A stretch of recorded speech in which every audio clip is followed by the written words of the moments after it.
In today's video, I'm going to be attempting my first ever classic Iwagumi following all of the rules. As you can see, our supplies have arrived, so let's go ahead and open them up. Man, I really got to get a table.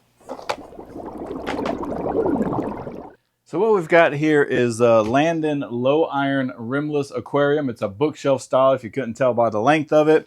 We've got some dark Sirius stone from LANDEN and some LANDEN aqua soil, as well as some undermount cabinet lights that we're going to use for the lighting.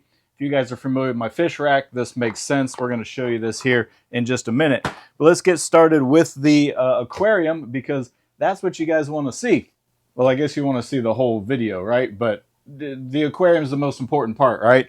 You'll notice that it is open. Obviously, when I get a shipment in, I always check anything that's fragile or broken in case I got to do a return. When I received this aquarium, I was immediately impressed. It's got carry handles built in, little plastic handles. If you care that much about the box, then the product must be pretty good as well. Then I cracked it open, and check this out, man. This is amazing. I have not seen this in any aquarium I've bought.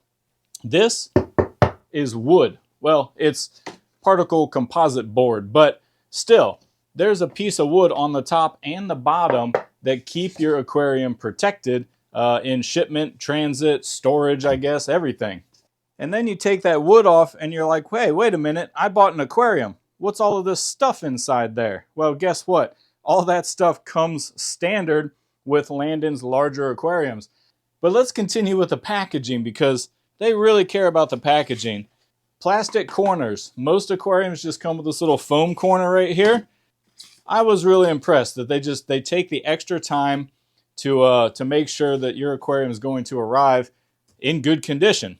So the aquarium is a 90 centimeter by 20 centimeter by 25 centimeter, and in inches that's going to be a 3-foot tank, just under 3 foot. So it's 35.5 inches long. It is just under 8 inches deep and just under 10 inches tall. It's a low iron rimless aquarium, as you can see. And the first accessory that we get, one would expect, is an aquarium mat. So the aquarium mat here, already cut to fit the size of the aquarium. It will need to be unraveled, and well, I guess I would prefer that it was just flat under the aquarium instead of rolled up there. They could have probably put this flat under that, in between the bottom board and the aquarium maybe, and that would have kept this from being all kind of crinkled up here. But it will level itself out, so no big deal. There's your aquarium mat. This is a 5mm thickness mat. But for the size of the aquarium, that should do okay. There's not going to be a whole bunch of weight in this. This is a 10-gallon, by the way. I don't think I mentioned that. Should hold roughly 10 gallons. I don't know what that is in liters. 40 liters, I think. We've got a little brochure here. It shows all their aquariums. I don't know if that's going to be in the right camera focus or not, but all the different sized aquariums. You can go to landenaqua.com and you can find all of their aquariums. This box down here, I was really kind of pleasantly surprised to see. Oh, it's stuck. Whew. All right, it was really stuck on there. A little less glue is going to be needed. Now I got to razor blade that off down there. Anyway, a diffuser. What aquarium company gives you a kind of a, looks like a acrylic, looks like an acrylic diffuser. Wow, there's more in that box than I thought. So you've got tubing, which feels like standard airline tubing, not the stiff CO2 tubing. But look at this, look at the length of this thing. So you can fully customize this. Heck, maybe you even have another aquarium that you want to use this in instead of this one. You're going to get a diffuser and all the accessories to go with it. And the final accessory that's included with the aquarium is LANDEN's Eco Start Kit box, or the Eco Start Kit. Let's open this up and take a closer look at it here. All right, the Eco Starter box. Now, I did go on LANDEN's website and try and find just the box. They don't sell it individually. It comes with all the aquariums. So just order an aquarium and you're going to get yourself a little starter kit. Now, this one has half a liter of bio balls, half a liter of bio rings, some activated carbon, and a 500 milliliter bottle of Aqua Detox water conditioner. Not included in this one is the nitrifying bacteria, though that would have been pretty cool. Apparently, maybe one of the larger aquariums has the nitrifying bacteria. But this is still pretty neat. So here's our little half liter of bio rings there. And we have a bag of the bio balls here. These little bags here are really cool. I have another Landen filter that I first got to experience these little bags, and they work really well as a filter media themselves, filtering out kind of like a mini filter floss, but they're really nice bags. And then here is your carbon, and then a bottle here, 500 milliliters of Aqua Detox water conditioner. When we get the aquarium set up, we'll talk more about this. Now, one critique I do have is that this CO2 kit had like a double-sided tape that was used to stick it down to the aquarium. It was really stuck on there. As you can see, it pretty much just tore in half. So you are going to need a razor blade to clean up the bottom of your aquarium.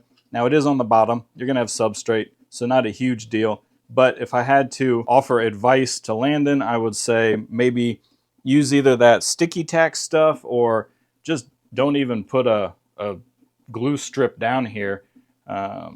It's just not nice to have to clean your aquarium right when you set it up. But hey, I would rather scrape off this little bit of glue here for a free diffuser kit than to not. And there we go. One crystal clear low iron glass aquarium. It's going to look great. That's why you go with low iron, by the way. I'm sure you know, but I do have some regular float glass aquariums, and I can promise you it is worth the money to get low iron aquariums. Don't think about anything else. Just go ahead and get low iron. They look so much better. Okay guys, let's quickly continue with the unboxing. We'll get to the lights in a minute. And we'll get to the Serious Stone in a minute, which I'm really excited to open up here. I got a kit. But I know what's in this box here. So I'm going to go ahead and just get this out of the way quickly for you. This is a case of Landen's Aqua Soil. I have been using Landen's Aqua Soil recently. I stumbled across it and decided to give it a shot, and I actually like it. Now, why do I like Landen's Aqua Soil so much? Well, I knew it would be perfect for this particular aquascape because of the way it sticks together. So here's a video clip where I was doing an experiment, which is rinsing this Aqua Soil to check for how dusty or dirty it is. It's not at all. And when you lift it up on its side, look at the angle that you can get before the Aqua Soil slides. Now, I didn't go to the point of failure because I didn't want to dump it all over my bathroom, but that is an extreme angle, well over 50 degrees. And that's going to allow you to create some pretty amazing aquascapes because of the slopes that you can create. So that's why I went with it. It's a multi-size granule kind of soil, and I think that is why it holds together so well. So we're going to put it to the test. Now, I will let you know, because it's so nutrient dense, this stuff does leach ammonia pretty bad for the first week or so. Daily water changes are going to be a must. But now, what I am super excited to look at is the Dark Serious Stone kit that I got. Dark Serious Stone is traditional for the classic Iwagumi, and that's what I went with. This is their larger kit at 36 pounds. I don't know what that is in kilograms, but it contains 11 pieces of stone that are between 3 inches and 11 inches in length, I guess. This should be perfect for the aquascape, and they even pack their rocks really well. Look at this, little foam noodles to keep them from slamming into the side of the box and puncturing the box and falling out all over the place. They really do seem to care about the quality of their stuff, and I don't know, that just, to me as a business owner myself, this really impresses me when a company takes this much care. A little pamphlet here just kind of tells you about the stone. That's cool. Probably like a little history on the stone there. In case you're one of those information geeks, you got that. And then every stone here is wrapped individually in paper as well. And they look like they're going to be fantastic specimens. Well, I am really impressed with the quality of these stones for the price. These specimens are awesome. It's going to work perfect for this particular Iwagumi, because in a classic Iwagumi, you need 2 bigger stones. This is my keystone, right? This is going to be the largest one that goes right in the center. Well, not center, but this is your focal point rock, the keystone.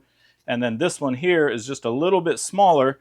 So it's almost like they knew what they were doing when they put the kit together. Look at the detail on this awesome crack down the middle or crevice. Now, of course, rocks are a natural product and your kit is going to differ, but I would imagine that they're choosing really nice stones. Look at the detail is just amazing on these. I'm getting super excited right now just because I want to start creating. I love Sirius stone with all of these crevices and grooves and stuff. This is going to be a shrimp tank too. Look at this piece. Little shrimp will be able to sit in there. That's just an awesome, awesome piece of rock. Dark Sirius is going to be almost black when we get it wet. You'll see that later on in the video. But great pieces, you know, some standard kind of more rounded ones, but even those have a lot of detail on them. This is probably the most plain of them, but even then you've got really nice texture. So great quality rocks. That's weird, right? The quality of the rock is great, but great quality rocks for the $80 price point. If you need some rocks, link in the description. I would grab them like right now. Normally I think they're $129 for the kit. So go get you some right now. I'm telling you, stock up if you need some rocks. Great deal. So I was reading this little brochure here on the Sirius stone just because I'm one of those information geeks. And it tells you that Landen's dark Sirius stones are carefully handpicked through inspection and selection process for the perfect size and shape. Of course, no two kits are the same. Pretty cool. Tells you it's a dark mountain stone and, you know, some history on it as well. But because we were talking price on the stones for that amazing deal, let me tell you the cost of everything else. The soil itself, these bags are $36.99 for a 5-liter bag. And then the aquarium itself is $179. But, you know, with the surprise bonus of the Eco Starter Box and the little diffuser kit here as well for 179 bucks on a Opti White or a low iron glass aquarium, I think that's a pretty good deal. So you see them set up here on my desk. OGs of the channel or recent subscribers, you know, these long aquariums, I got nowhere to build them really. I mean, I guess I could build them on my kitchen counter, but I don't want to carry them and all that weight all the way across the other side of the house. My main fish room is here in my office. So I'm just going to put it on my office desk here and we're going to start scaping. Step one is I have to make room on the shelf for the new aquarium. That means this 5-gallon shrimp tank has got to go. But even though the hair grass is infected with hair algae, I'm going to pull all of it out and trim it really, really short here, transplant it into a tub I have down here, and allow some immersed growth, see if we can save it. After I get all the hair grass out, I'll take the tank off the shelf, well, drain some water, take the tank off the shelf, start catching all the shrimp and the snails because they're going into the new Aquascape. Down here are my immersed grow out trays. This one here I've got dwarf baby tears in, but here is the hair grass plugs that I did just a moments ago. So snipped off all the algae from the tops and just kind of planted these little, I don't know, root plugs, I guess you would call it. And I'm going to let them adapt. That's why there's water in here now. And then once they start growing, I'm going to just let them grow out of the water and allow the water to evaporate. And then hopefully we can grow this hair grass immersed. Now before we get going, we got to put a background on it, and I've always wanted to do a frosted background, but you guys know I like to spray Plasti Dip on the back of my tanks in case I ever want to peel it off later. Now I'm going to try something different. I normally go with black or white. This one here, if you look at the cap, is kind of frosted and it's called Plasti Dip Clear. So I'm wondering if it's going to give it kind of a frosted appearance. We're going to give it a go. Well guys, we may be going no background on this aquarium. The frosted look didn't really work. Now I probably put it on too thick, but you can see we have kind of this cloud effect here, and you can still see through it in a lot of different spots. But then some spots you've got, you know, kind of this clumpier, more white look. I'm going to let it dry. We'll stick it on the shelf, revisit it one more time. I also put a fingerprint smudge up there. I mean, just full disclosure, guys, you know my channel. Even if I mess up, I'm going to show you I messed up. All right, well, let's let it dry and see what it looks like on the shelf. So I temporarily set it up here on the shelf, and to be honest, it doesn't look that bad with this background. My wall is a beige color, and it kind of hides the imperfections, like the lighter areas up on the top right there. Looks not too bad. Once we get an Aquascape in there and you're not just staring at the background, I think it's going to blend in okay. Before we get started, here's a quick look at the rack lighting that I've been installing. I'll put a link to these in the description. You can get them on Amazon. They're just really cheap under cabinet lights. They got a real high LED count though on each strip. 6500 Kelvin. They come in packs of 4 or packs of 6. They are linkable and expandable, so you can add as many as you want, link them together. And I've got them on every single shelf here, going down the fish rack if you see. Now the reason that I wanted to go this route, look how clean these tanks look, huh? You don't see any aquarium light on the back of the aquarium. Nothing clipped on there, just super clean look. That's why I went with them.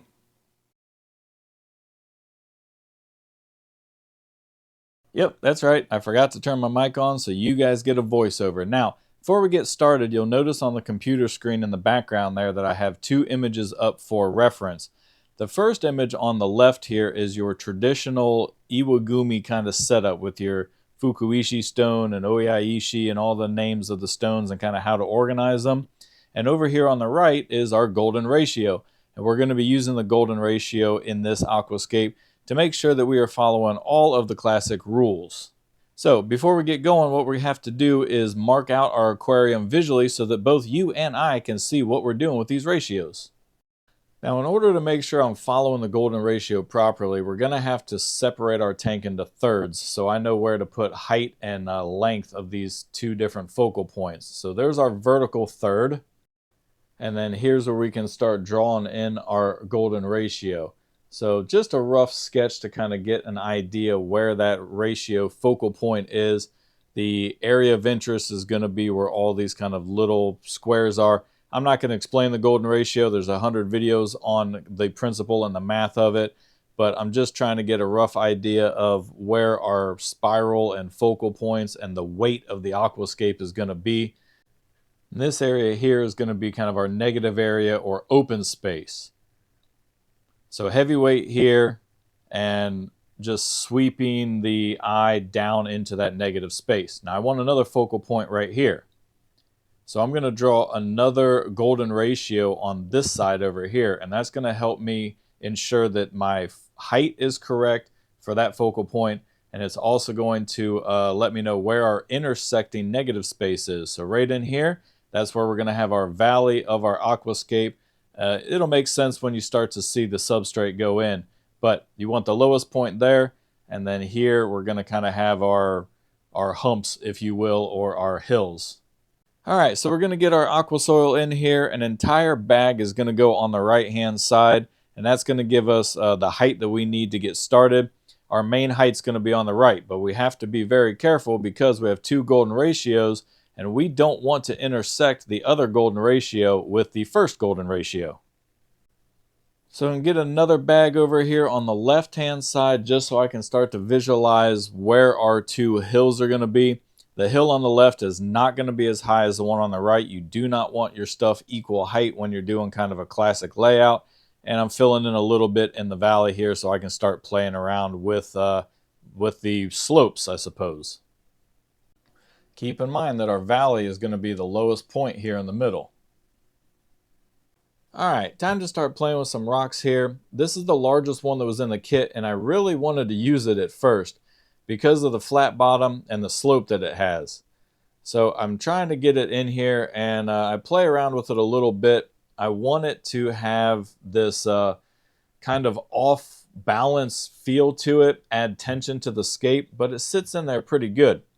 It is a little bit too high though, and there's too much base. It's right in the middle of the golden ratio, so that's good. But after playing with the secondary stone, or what I thought was going to be the secondary stone, I realized that the height is going to be higher on the second stone than it would be on the primary stone. So we're going to make the secondary stone the primary stone. I did try and play around with it to see if I could get that main stone to work because I really did enjoy it, but the composition just was not coming together the way that I wanted. You'll know these things, it'll just feel natural or it won't. So I've now made the secondary rock the primary rock, and I really do like this rock. It's got a real nice crack in it, and you know, it fits in the golden ratio just real nice. The focal point is at the bottom of the crack, and that is perfect. The bottom lip here is also within the main focal point of the golden ratio. I did have to use a supporting rock down here, but the main stone is now perfectly within the golden ratio. I'm going to work on the rest of the stuff down here. So after fooling around with it for a while, I have the 3 main stones in positions that both fit the golden ratio rules and traditional Iwagumi rules. This stone here is your Oiishi. This stone here is your Fukuishi. And if you notice, it is following the same line as the golden ratio from the left-hand side. So these lines are both pointing towards each other, causing tension. And the slope from the peak of the Oiishi stone leads all the way down perfectly to follow the slope of the Fukuishi stone. And then you have a line here from the Soiishi stone, which is the 3rd stone, and that line follows kind of right up to the secondary stone. But I think I want to add a Suteishi stone to follow all the rules. It's going to have to go over in this area here to keep the golden ratio. But by adding a Suteishi stone here, I'm going to have 4 stones in this layout, and we don't want to have an even number of stones in this area. We want an odd number of stones. And with our tank not being that deep, we have to be careful of overlapping stones for visual effect, but maintain kind of a gap in here for all of our planting and just visual interest. So here's what I came up with for the final layout on the right-hand side here. It's all within the golden ratio, and it's weighted properly per our rules here for the height of the stones. Here we have our Oiishi, our Fukuishi, a Soiishi, and a Suteishi in line with the Oiishi. And then finally we have another Soiishi stone there. As a result of me smooshing stones into the soil here, we have these kind of real humps and just, not even spaces. We need to fill all that in nice and smooth so it looks like a nice hill. So I'm going to take some aqua soil from the center valley here, since it's going to be the lowest point anyway, and just start kind of pouring it up to the top and letting it naturally roll down and fill in these spaces. If it rolls down naturally, it's going to look natural. At least that's my plan. Looking at my golden ratio line, I realized I need way more soil up here, so I grabbed the bag and just started pouring. Now you're going to see that Suteishi stone starts to get covered up, and that's okay, because I had planned for the bottom to get covered up anyway. I didn't want that heavy of a stone on the right-hand side. So we get this filled in here. Let me show you what that hill looks like once I got all the soil arranged the way I wanted it. And there we go, a real nice soil slope from the back right corner sloping down towards the front and then also to the left towards the middle of the aquarium here. It looks pretty natural. The stones are poking out at the right kind of weight, I guess, and everything's within the golden ratio, as you can still see the lines there on the glass. So now what I got to do is work on the left side golden ratio and get that set to match the right.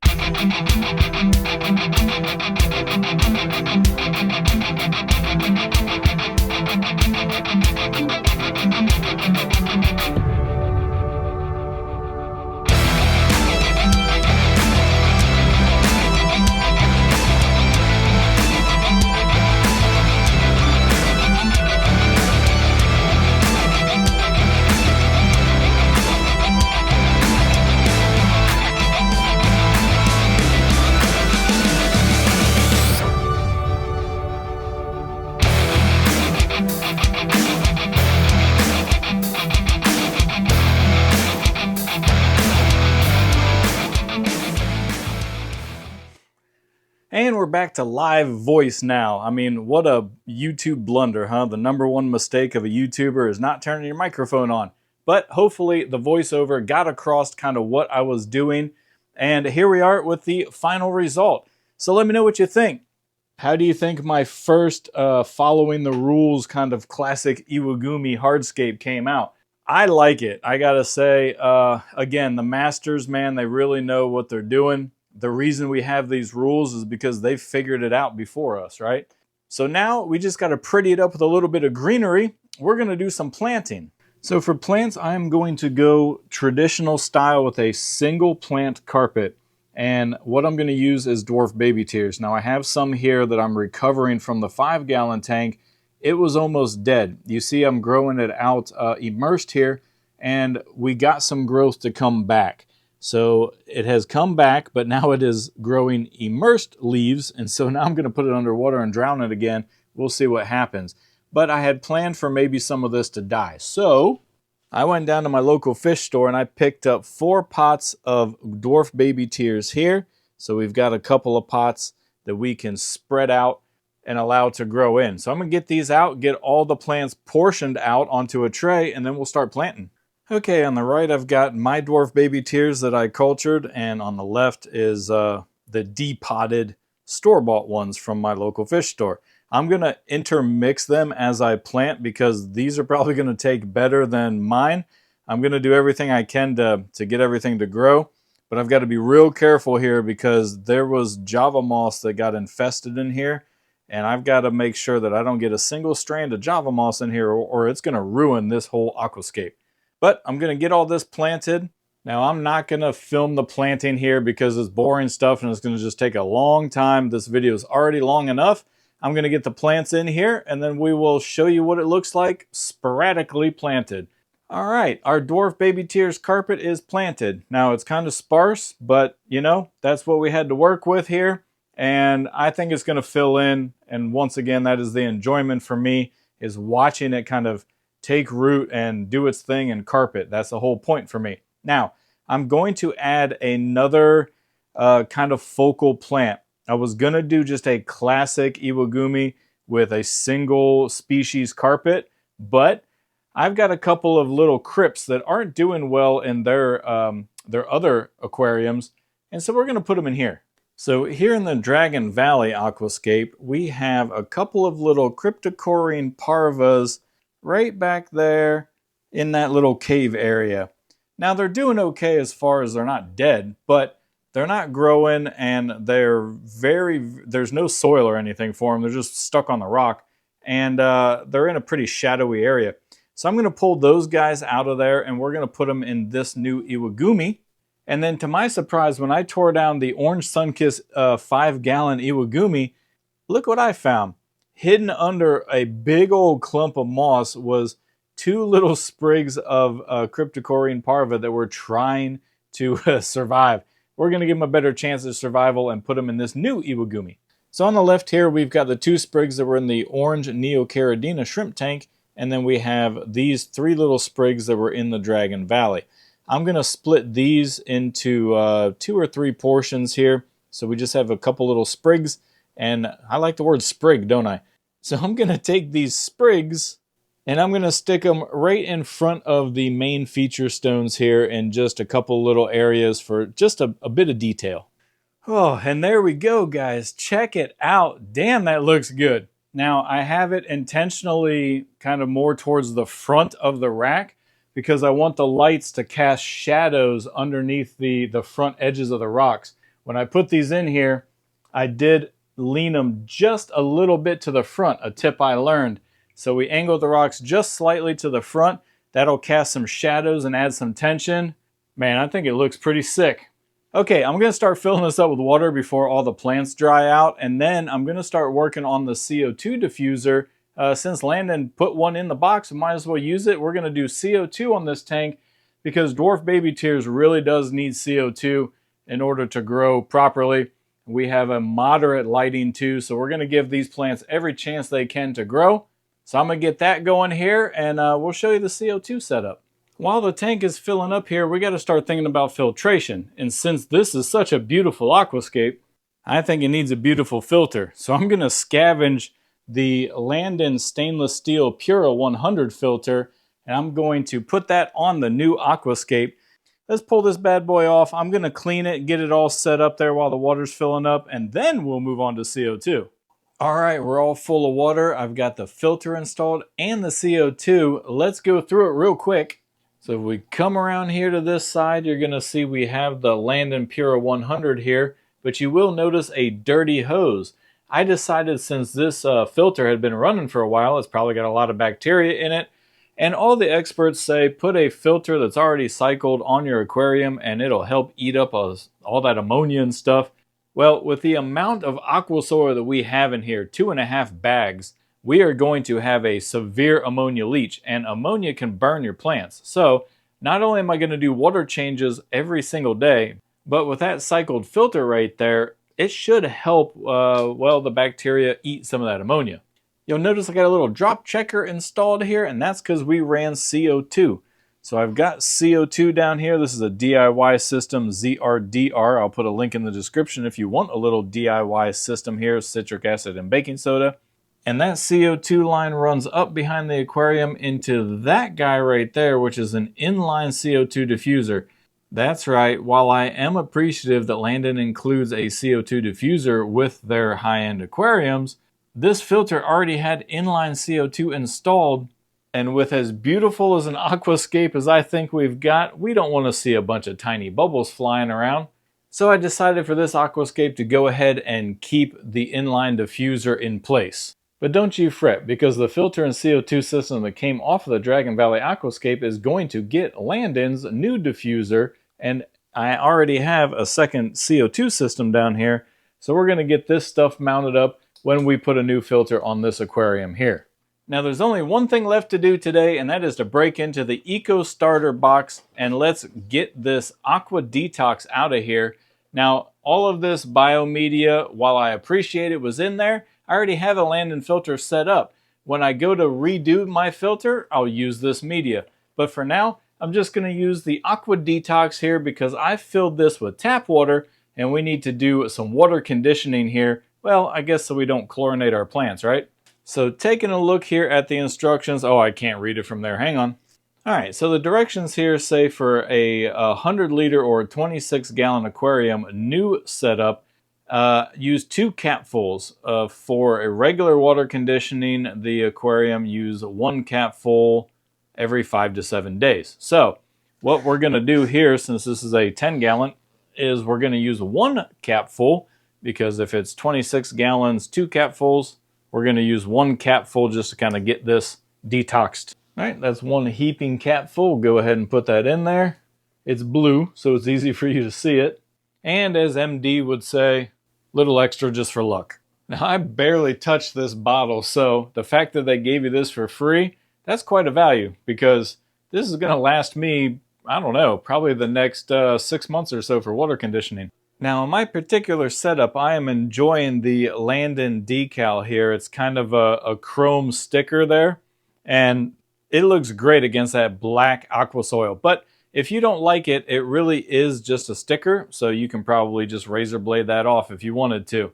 But I think it looks pretty sick.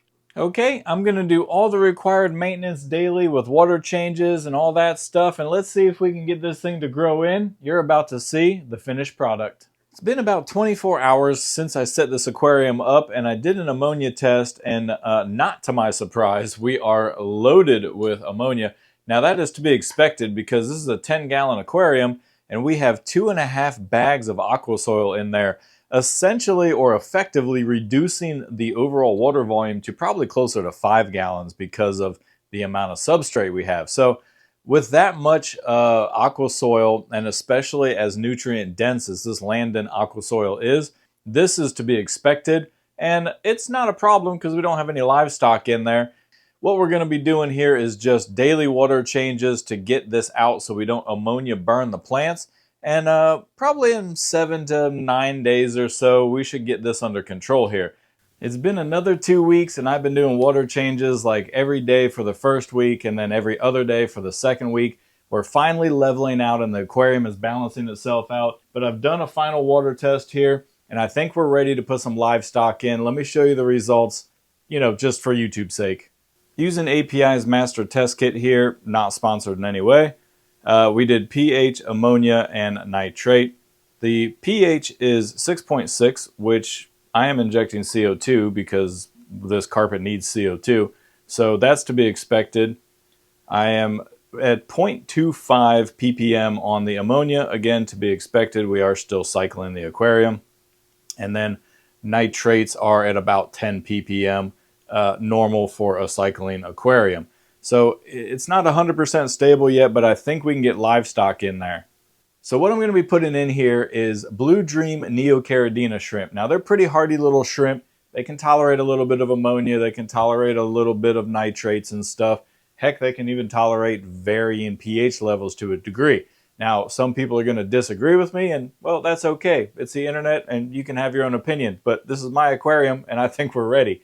I am, however, going to be a little bit more cautious and do one final 50% water change, just so that when I acclimate them, the drip system, they have kind of a fresher, cleaner water to go into and a little bit higher pH. That way they can adjust to the CO2, because normally, or not normally, currently, they are not in a CO2 aquarium, and they haven't been their whole life. So we got to get them adapted. But I think they're going to be fine, and I'm rambling. Let me show you the holding tank they're in while I'm doing this water change. All right, guys, you ready to get some shrimp in here? Now, you may notice that I've put the lily pipes on this side over here, and the filter's kind of behind it. I'm not digging this see-through background where you can see the filter, but we've got full extension here on the lily pipe, or the inlet, and it pulls the water a lot better. The outlet is going to be pushing over here, kind of hitting that slope and going up and around. So the water flows really nice and gentle enough that it's not going to, well, uproot all of my dwarf baby tears. Though I'm imagining the shrimp will. All right, let's get set up on a tripod here, and let's get you guys a little shrimp action. I counted 72 shrimp as I was catching them and putting them in this cup. All right, guys, here you go.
Well, you see little shrimp are getting right to work there. They seem to love chewing on the dwarf baby tears. There are some sections that are kind of melting, so they're going to have a fun time eating that. They may pull some of it up, but if they do, then after 2 weeks, if that dwarf baby tears is not rooted, it's probably not going to root. So these little guys will help me figure out what is a healthy plant and what isn't.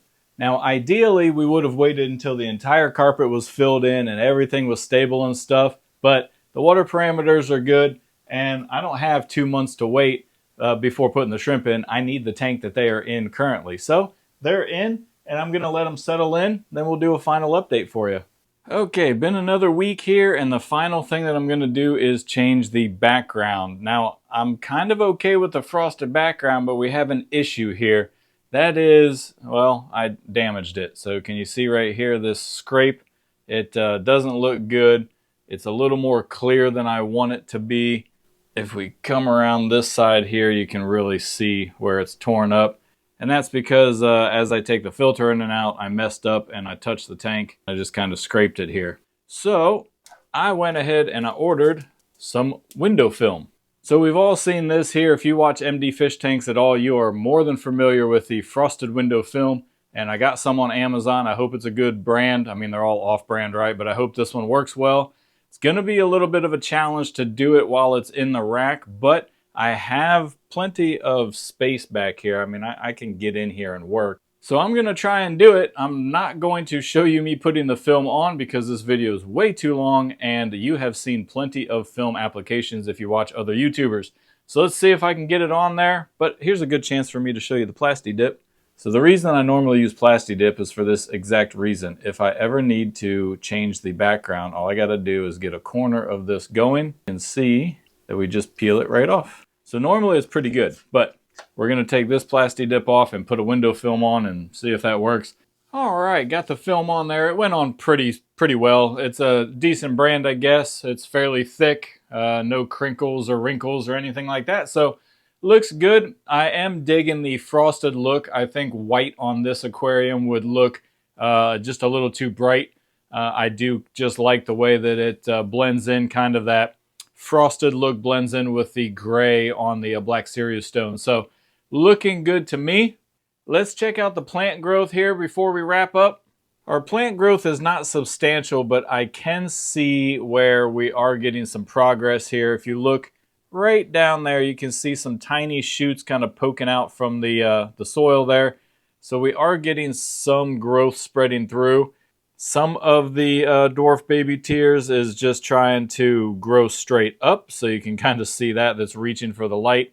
Some of it is being uprooted by the shrimp, like this one here. So I'm going to have to shove that back down into the aqua soil. And then you have other areas that you can definitely tell have rooted and are trying to spread around and grow, like this area here. This patch here is doing fantastic. The most difficult area for me to get to stay put is kind of up on this hill, because that's where most of the flow comes around, and the shrimp for some reason seem to like that flow, and so they're digging around in here, and as they loosen up the aqua soil, you can see that the plants just kind of sway in the breeze there. Well, the water current, and then they break loose. But all in all, this is going to be one of those projects where you enjoy watching it grow in. Cryptocoryne parva here, they are growing in well. You can definitely tell that the cryptocoryne is rooted in, and I like these little sprigs, just kind of some detail in little areas by the rock here. So I think layout wise, I nailed it. I am happy with it. It's one of those projects we just got to let it grow in and enjoy the process of it growing in. And it makes for good update videos down the road for you. Zero algae issues in this aquarium. I mean, I'm very impressed with the LANDEN soil. It leaches a lot of ammonia in the beginning, but it must be balanced because we don't have an overabundance of nutrients that's causing algae blooms. I never had the diatom bloom in here. Never had dust green algae or anything like that. It's just settled in fantastically. So I'm becoming a fan of LANDEN. Might be using their aqua soil a lot more in the future. And that Opti-White is super Opti-White. I mean, look at that glass. That is just not even a shade of blue in that. All right, and there you go, guys. I appreciate you sticking through the video, or I mean, maybe you skipped all the way to here, but at any rate, I know it was a long video, and for those that watch the whole thing, you must have been super interested. I know it was long, but we kind of did like a product unboxing and a build video kind of all in one. So lots of information, but it gives you the entire picture of this massive build. Something I really wanted to do for a long time is a traditional Iwagumi scape, and I'm super happy with all the products. So let's let it grow in. I'll give you guys updates as we move forward. Any questions on it, you can drop a comment. If you liked the video, you know what to do. And if you want to see more builds and find my channel easier, you know what to do there as well. Appreciate all your support, and I'll catch you guys on the next build, maybe a shorter video.